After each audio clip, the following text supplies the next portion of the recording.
It's time to talk sports. It's Hacksaw's Headlines, a panorama of the world of sports, stories, comments, and opinions. Touchdown, San Diego! Now, here's iconic sports talk show host Lee Hacksaw Hamilton and co-host John Riley. Who wants to talk sports? We do. From the DIXIELINE Lumber and Home Center studios in San Diego, while I'm on the road, we welcome you to our Thursday podcast, kicking off a great sports weekend. Brought to you by DIXIELINE Lumber and Home Centers, 9 stores in San Diego to serve you, as well as North County Eye Center of Poway and Escondido. We will all need help with our eyes somewhere down the road when that time comes. Think North County Eye Center, Poway, Escondido. This is Lee Hacksaw Hamilton. I'm on the road in Virginia, zooming back to left field where John Riley is anchoring our Thursday broadcast. Our broadcast brought to you, of course, by DIXIELINE Lumber and North County Eye Center. John, an absolute ton of stories to talk about. We have a 30-minute window today. We won't be able to do Fans Forum today. We will be back in studio on Monday, and we'll revert back to our regular format. We do invite you, though, if you like what we're doing, check my website, leehacksawhamilton.com. There's an orange box in the upper right-hand corner. Fill that out. Join our Hacksaw's Insiders group. You get all types of emails of different things that we're doing with our podcast as well as our website. John, we've got a ton of topics on the table. Here's the green flag. Go. Go. Green flag. If we're going to talk about green, we got to talk about the Masters. It's April. Lee, what are you hearing out there in Augusta, Georgia? John, the Masters is the big story in sports. Rain delay to start on Thursday morning, finally underway. But the big storyline at Augusta, John, has to do with the civil war between LIV, PGA. Most of the star big names are playing under the banner of LIV taking all the Saudi money. There's hardly any recognizable names now from the PGA Tour that are part of the Masters Golf Tournament that you say, wow, they could win. I guess the storyline would be, is Scotty Scheffler going to continue his dominance on the PGA Tour? Jon Rahm, who took the money and went to Saudi Arabia, is he going to be a big-time player going forward in the Masters? He, of course, now is earning all that money at LIV. The other big storyline is the merger talks are still going on, but, John, they seem to be stalled, and this is a big issue. Nobody's watching the LIV on TV here in the States. They're playing in all these different countries and a few tournaments on the Trump courses in the U.S. They're virtually being ignored despite having all the stars. And the TV ratings for the PGA have plunged. Besides outside of Scotty Scheffler and Xander Schauffele, there's not a lot of recognizable names on the PGA Tour. So therefore, people aren't paying as close attention as they used to. And they're still arguing about things like the world golf rankings. LIV players are not ranked because World Golf does not recognize their team format. The team format versus medal play has continued to be an arguing point in the merger talks. You add into the equation that there's a certain segment of the guys on the PGA Tour want penalties sanctioned against Dustin Johnson and Phil Mickelson and Koepka and Rahm for violating their tour card and taking the big money in Saudi Arabia. They don't want those guys back unless they pay a penalty fee to get back in. This is so complicated. And it's also fueled by the argument that LIV wants to continue team play. The PGA people says nobody pays any attention to team play. They want to see medal play. This is so complicated. So that's the atmosphere, in addition to the rain at Augusta, that we're dealing with. There's so many differences and obviously still a significant amount of ill will. Rory McIlroy has changed his opinion. He wants everybody together, but there are guys on the PGA Tour. Scotty Scheffler won, says, no, we're not going to let them back in as if they did nothing to our tour because they've really damaged the PGA. So this is where the Masters is teed off, and it's like a dog with cans tied to its tail running down the street making all the noise. All these topics are tied to the golf bags of the guys that are playing at the Masters this week. And there seems to be no solution. It's already April. They've gone by 2 deadlines. They thought they'd have the merger talks done. This is not good for golf. This will be a great weekend for golf because all the names are there playing, but this is not good for golf. John? Well, it's funny that Scotty Scheffler is upset. You know, of course he doesn't want to see all those big names rolling in and competing with him. He's got him and Xander and a bunch of minor leaguers, and he likes that. This is such a blown opportunity because there have been so many different eras of golden ages in golf. Even just going back to the Tiger and Phil, but we can go back to Jack Nicklaus and all the superstars throughout the years. And even when it wasn't super duper stars, it was still a great tournament, a great tour. What the hell is going on? These guys are killing their own golden goose. All the Saudi money, the blood money. That's the big difference in the equation, because they have all the stars and nobody is paying attention to them. They're off the radar of the golf fans here in America, and what's left behind are a couple of real established guys who stayed loyal to this tour and an awful lot of young bucks that are trying to make a name but don't have much identity. That's where it is as they tee off at the Masters at Augusta. We'll continue to follow the story as we go through, but there's as much news off the course as there is tee to green at Augusta. John, let's go flashback March Madness. March Madness it's in the rearview mirror now. There's no college basketball until when? November? But boy, it's been a great run, hasn't it, Lee? Historical. That's the word being used by a lot of people about what we just saw on the Final Four weekend, but obviously with the 17 upsets in the tournament leading in the first 3 weeks. Scoreboard does not lie. I don't know if this is a one-time occurrence. The women outdrew the men in the TV rankings. Awesome. Figure that out. 18.9 million saw the championship game between South Carolina's Lady Gamecocks and Caitlin Clark's Iowa Hawkeyes. 18.9 million. The men's game, which had a lot of storylines going into it, they drew 14.8 million. So women's basketball, for the first time, it was a novelty. I think everybody who liked basketball wanted to see it. I don't know if they're all hardcore women basketball fans, but they went and they viewed what we thought was spectacular. Just so many cool things. Dan Hurley stood up at the parade in Storrs, Connecticut, and said, "We are now officially a dynasty." UConn has won 6 NCAA titles, a bunch of them lately. Staley, the coach at South Carolina, very strong in her opinion about where women's basketball has come from. She also made a bold comment at their celebration. She's of the opinion that transgender athletes should be allowed to play women's collegiate sports. Wow. That's going to open up a can of worms, and that's something that we can probably debate a little bit farther down the road. GINO AURIEMMA at UConn, gracious in UConn's loss. He just praised Caitlin Clark for everything she did, how mentally tough she was, how she shouldered the load to amplify the greatness of women's college basketball, and says he's looking forward to her doing the same thing in the WNBA with all the other stars that are going in to the draft. And one of the great coaches of all time in women's basketball just announced her retirement, Tara Vanderveer, Stanford. Phenomenal career, 38 years with the Lady Cardinal, over 1,200 wins. She just announced her retirement. And then, of course, there's one sidebar story, the coaching carousel going out of control completely. John Calipari was told that we don't think he should remain as coach. There was a $33 million buyout, and Kentucky could not afford that. But they indicated to him, "You are free to look." He looked across the state line, went to Arkansas almost immediately. And how badly did they want him? He negotiated a different type of contract at Arkansas. He went back to Kentucky and said, "I'll stay here if you'll match the offer." And Kentucky said, "No, you've made your decision. You can leave." So now Kentucky's searching for a coach. Calipari was asked to vacate. So just an amazing week of basketball, capping off an amazing month, March Madness.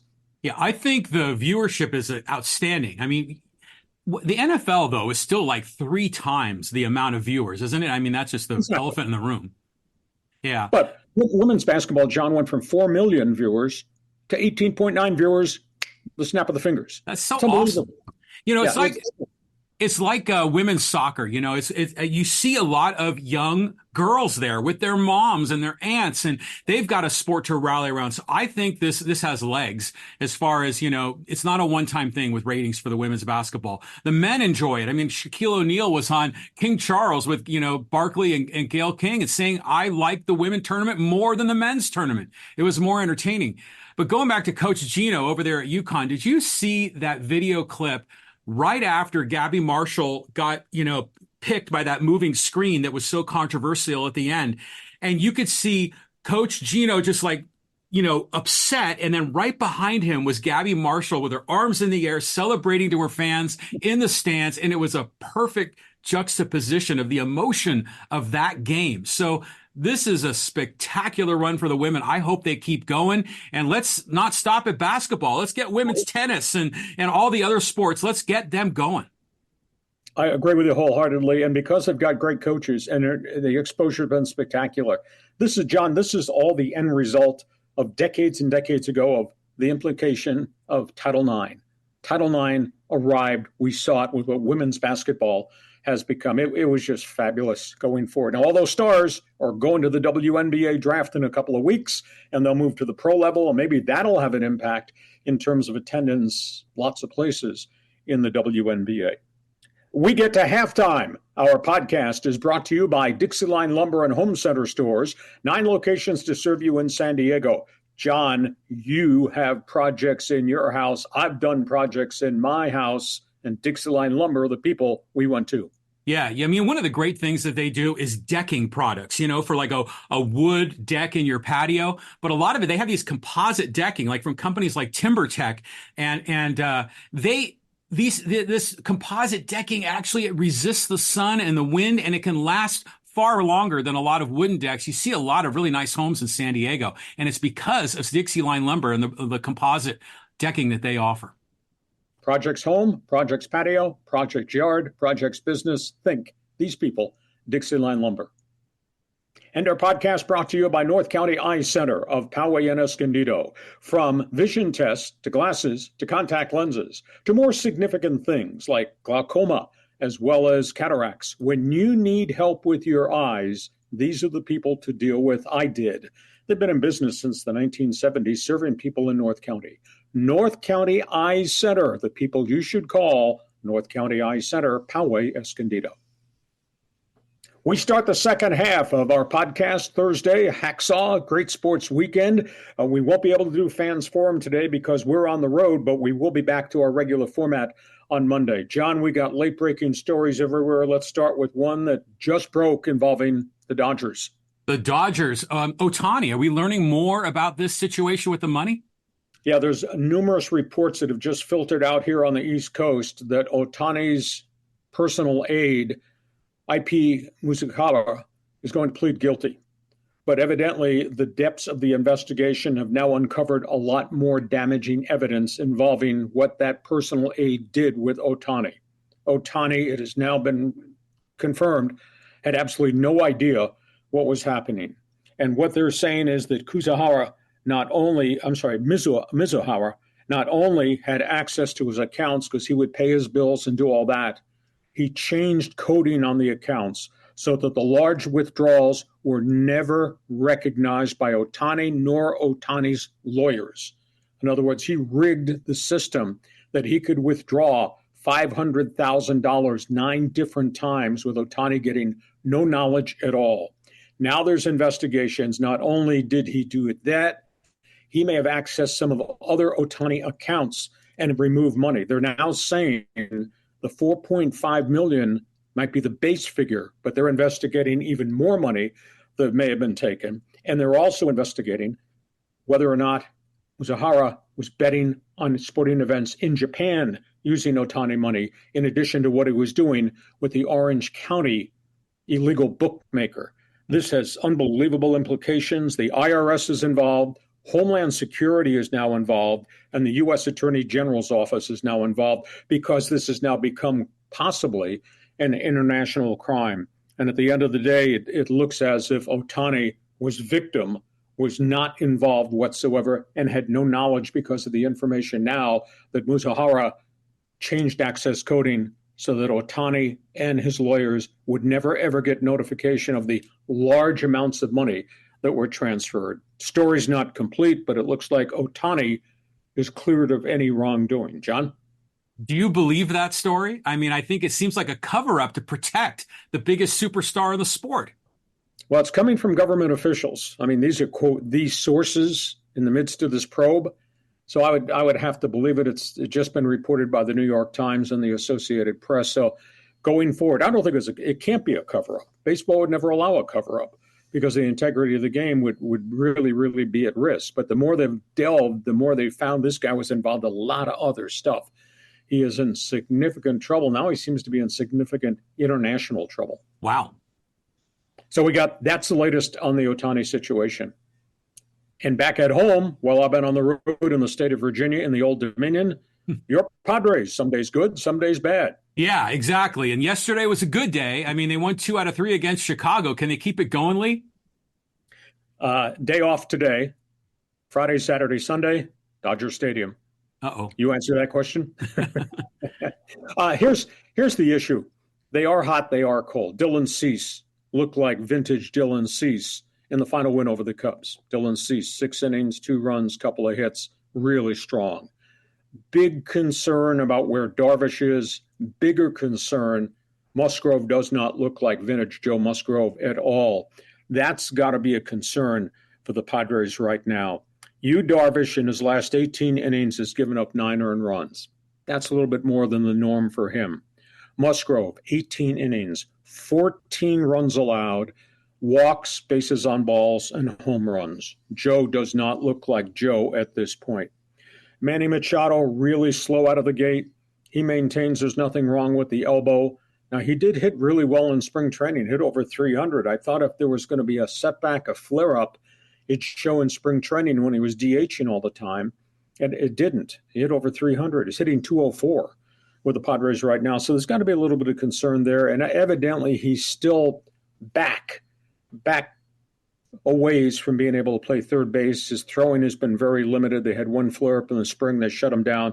So he's not ready to go become the Padres' third baseman. Kim, another error. Kim struggling a little bit at home plate, hitting over 200. I'm just wondering if the fact that this is his free agent season, contract comes up next year, maybe he's putting an inordinate amount of pressure on himself, and maybe that's kind of impacted his game a little bit. So, the Padres have got some issues. They're still hot. They're still cold. Now they're moving into the teeth of the schedule because you're not playing the Giants anymore. You're going to wind up playing, starting the Dodgers, and then they got Atlanta, et cetera. So the schedule gets a little bit more grittier as we go forward. And John Riley says, I'm not worried about Manny because he's still hitting the ball hard, and don't you love seeing all these other guys at the bottom of the order being super productive? Campusano, Profar. Oh my God. Profar is like hitting like Juan Soto right now. Unbelievable. But going back to Ha-Seong Kim, what do you think is going on in Xander Bogaerts' mind? Saying, hey, man, I was the shortstop, and now this guy's making all the errors. Well, he's a good team guy. I don't think he's going to bark about it. But I could foresee if this thing continues with Kim at shortstop, maybe they just flip-flop him back and put Kim back at second base, put Bogaerts back at short. Although the general consensus is Kim is a Gold Glove shortstop, but he's not playing that way this year. I was just thinking off the top of my head is maybe he's just pressing way too much because this is the final year of his contract and there could be a good payday out there for him. If not in San Diego, then we're somewhere else. And I mean, he doesn't look like the same player in terms of rhythm, flow, ease, making all the plays. Just to look at least the first 3 weeks of the season. Long baseball season, maybe he'll settle down. Well, let's just hypothetically say that Machado has some setbacks. He can't play in the field at all this year. Do you see a situation where Kim can move to third base, Xander to short, maybe put Cronenworth at second, and then have a different guy play first? Well, you got Tyler Wade, who can be a utility guy. Maybe he's going to be the third baseman if Manny just has to continue to be the DH. That's too many moving parts. You can't make that many changes. That would impact too many things. I think if the struggles defensively, the weird throws, the mishandled glove plays, if they continue, first item might be we'll just flip Ha-Seong Kim back with Xander and just go on. Wade will continue to play a chunk of third base. They did send Graham Pauley down because they want Pauley to get a lot more innings and at-bats in the minor leagues rather than sit here and be an occasional third baseman. So that move was made, I guess, before the final Cubs game on the schedule. So that's where we are with the Padres situation. Baseball's got a real crisis on its hands, John. Just give us the thumbnail headline there. Oh, yeah. I mean, the pandemic, pitching injuries. I mean, it's really bad. Did you see the interview with Justin Verlander? Yes. the history is there have been more pitching breakdowns in the first month of this season in spring training than in any year prior. There are now 10 major league pitchers within a month have had to have elbow surgery.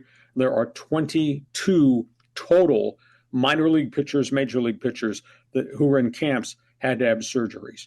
Major League Baseball is trying to put together a comprehensive medical study.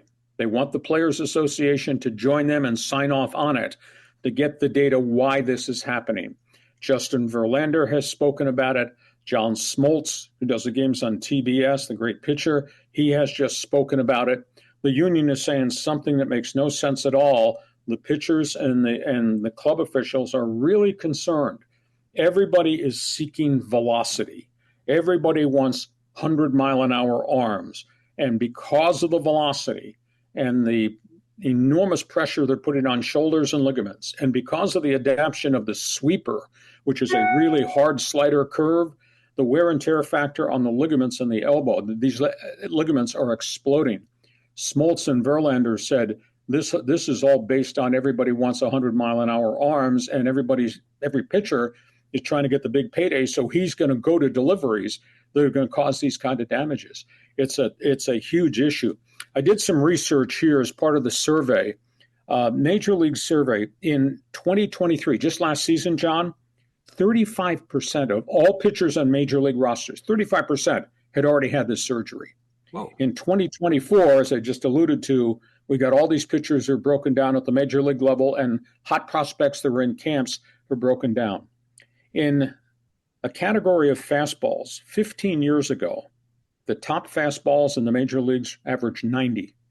Today, top fastballs average 94.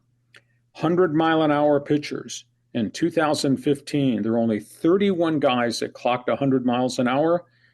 This year, there's 64 already that have clocked over 100. So I tend to believe totally what Smoltz and Verlander are saying, that the pitchers are seeking velocity so they can have big paydays, and the pitchers are trying to develop the violent action on slurves, etc., because that'll make them more dominating. And the end result, as you and I have talked about, the shoulders and the elbow ligaments can't hold up to that wear and tear. The union is standing across the street saying, it's the pitch clock, your pitch clock, forcing these guys to go max effort every 18 seconds has caused all this. And the MLB and the MLB team doctors and John Smoltz say, no, not at all. It's got nothing to do with 18 seconds between pitches compared to 20 seconds between pitches. Tony Clark's pissed off because they did not have veto power on rule changes. And now he's trying to use all this as a shield. At the end of the day, it's velocity and it's the sweeper. And I don't know how you can outlaw that except the pitchers in their heart and their heads, John. I'm of the opinion, have to decide I'm not going to adopt those pitches because it'll hurt my career, might end my career. Wow. Your response? Yeah, I mean, there's a lot going on here. The pitch clock, I mean, that doesn't make any sense, but I hear people talking about that as part of the problem. Don't you remember back, like, I don't know, when I was a kid, no one threw 100 miles an hour. I mean, maybe Nolan Ryan. With the exception of Nolan Ryan. Yeah, and they had those old jugs guns out there behind the plate, and it was rare to hear. I mean, when they said 100 miles an hour, everyone's like, oh my God. And now it happens all the time. I mean, it wasn't that long ago, was it? Maybe 15 years ago that Aroldis Chapman was at Petco and he was hitting 104, 105, 106, and the crowd was going crazy. Yeah, things have really, really changed. But, back in the day, how long did Nolan Ryan pitch? He had a long career, a reasonably healthy career. And now these guys could be blown out and be done in a couple of years. Yeah, you look at the Atlanta Braves, the big three, John Smoltz, Tom Glavine, and Craig Maddox. The number of starts they made, the number of innings they pitched. And Smoltz was the only one, because he was a hard thrower. He had velocity. He was the only one that had arm problems. But those guys weren't throwing these types of pitches where everybody wants 100 miles an hour and everybody wants this wicked stuff that breaks. I don't know how baseball's going to, they can't outlaw it. It has to come from the pitchers. Decisions that I'm not going to try to do that because it will damage my career, shorten my career, might even end my career. And who wants to sit out 16 months, lose that segment of the middle of your career to rehab from this type of surgery? It's a monster big story. So we got baseball covered. John, let's go to football. Football. I mean, yeah, the NFL Liars Club. Well, you got some trade rumors going on here, Lee? Yeah. The month of April is Liars Club around the National Football League. Smoke screens. Everybody's doing this, and they're not doing that. They're hiding behind the smoke screens, couldn't go do that. Let's just run down quickly some storylines here. Jim Harbaugh. Every time he talks, it's like he's preaching. It's like a tent revival. Jim Harbaugh has just finished up his first week of OTA workouts because new coaching staffs get to start a week ahead of everybody else to get acclimated to their rosters, etc. Jim Harbaugh says, if the top 4 picks are quarterbacks in the NFL and we draft 5, it's like we have the number 1 pick. Tell everybody the Chargers have the number 1 pick because the quarterbacks will be off the board. They'll have their selection of anybody, wide receivers, offensive tackles, defensive linemen, whatever. So that's funny because Harbaugh is just preaching to the choir. Put the spotlight on the Chargers because the Chargers are going to have the number 1 pick because the quarterbacks will be gone. We'll have the pick of anybody else on the planet. He's amazing. This is the latest. Chicago obviously is locked in on Caleb Williams from USC. Washington is meeting for a second time with Drake May, North Carolina. New England has a meeting with Jaden Daniels from LSU.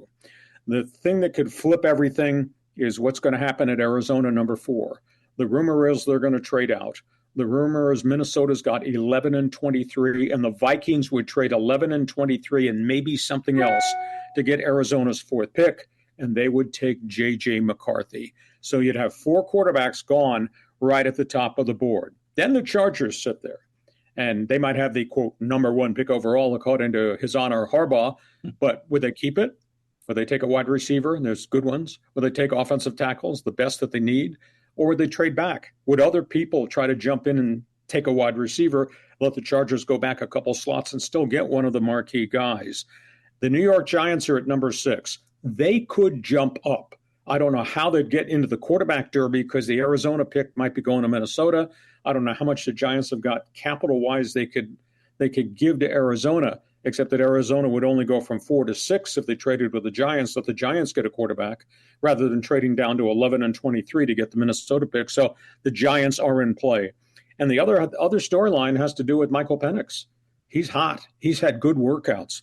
So you got Minnesota 11 if they don't trade, Denver 12, Raiders 13. Raiders don't have the assets to jump way up. So suddenly Michael Penix becomes the middle of a tug of war with maybe Minnesota, definitely Denver, and the Raiders. Fascinating. And I've had to sift through all this smoke and haze because the Liars Club is at full efficiency right now. Everybody's dropping hints and everybody's lying to the media. Yeah, this is a great time of the year, right? Very entertaining. But, Harbaugh's line, his pitch, that's a good line. That's a good PR line because they will have the pick of whatever they want because they obviously don't need a quarterback. So that makes a lot of sense to me. When's the draft coming, Lee? The end of April. I think it's April 27th, 28th, 29th, 3 days. Yeah, so it's like 2.5 weeks or something like that? So we'll be zeroing in when we get back in studio on Monday. We'll be zeroing in. Hey, one other football note. This story has just broken. O.J. Simpson has passed away. The electric company running back with the Buffalo Bills, whose great NFL career was then, how could I say this politely, was then destroyed by what he got himself involved in with the terrible death of his wife and everything that happened. He had really disappeared from public view in the last 6 months. And normally when that happens, you think there's something physically that has happened. He lost a battle to cancer at age 76. So when I step away and I close my eyes, I see O.J. Simpson and the electric company running the football for 2,000 yards in Buffalo. Mm-hmm. And I see O.J. Simpson in the TV commercial running through the airport for the car rental firm. And I remember O.J. Simpson working Monday Night Football, didn't think he was very good whatsoever. And of course, we obviously remember O.J. Simpson back in the day with John McKay's great USC Trojans team. But his life really evolved into a horrific tragedy over the debts, the lawsuits. Was he guilty? The trial, which I think forever stained his reputation. He was toxic from that point on, and he just really kind of disappeared from life. And the last time you saw him, he was selling memorabilia at an airport or something. It was just a terrible, terrible way to end what had been a brilliant, brilliant career. I don't know that we'll ever know the outcome who was the cause of the death of his wife, and that other man. But it was just terrible end to what could have been a phenomenal life. Yeah, I mean, a really sad story. I mean, I just remember when he came to the 49ers back in the 70s, and that was like a big deal here and there in San Francisco. But yeah, it's just tragedy. I mean, the 90s was a weird time, wasn't it? We had the whole OJ trial, which captured the imagination of America. I remember the company I was working for, they brought in a television when they were announcing the final verdict. And you had Rodney King there and all this stuff going on. It was a crazy time in the 90s. But you know what? Since, all the dust sort of kind of settled on the legal issues, I followed him on Twitter, OJ, and he was a very entertaining. He always talk about his fantasy football teams and stuff. But wow, what an end to a crazy career, a crazy life. Yeah. The big phrase, what was it the lawyer said? If the glove doesn't fit, you must have quit. Yeah. Judge Ito and all the other people, that trial went on and on and on, because that might be superseded by the trials we might see on TV with the former president shortly. But to me, it's sad. I mean, that was greatness as a football player. That was greatness as a personality, and his life just totally unraveled at the end. O.J. Simpson has passed away in a fight with cancer over a short period of time. At the age of 76, he had been living almost in exile, had been living in Las Vegas. Hey, we hope you have enjoyed our Thursday podcast. We'll be back in our studio on Monday. We'll be able to reopen our fans forum part of the podcast. Always a ton of topics on the table. John, have yourself a great sports weekend. Take a deep breath, because Monday, pal, we start to zero in more specifically on the NFL draft. Yeah, and we could talk Padres Dodgers, which is going to be a great series this weekend. Have yourself a great sports weekend. Our podcast brought to you by DIXIELINE Lumber and Home Center Stores, 9 locations to serve you across San Diego County, and by North County Eye Center of Poway and Escondido. When you need help with your eyes, I recommend North County Eye Center. John, have a great sports weekend. We'll catch up to you when we get back in town on Monday. Okay, safe travels, Lee. And have a great sports weekend. Thanks for joining us on Hacksaw's Headlines. Join us again for Hacksaw's Headlines on YouTube, Facebook, and Twitter. And find the audio version on your favorite podcast app. Touchdown, San Diego! For more content, go to LeeHacksawHamilton.com.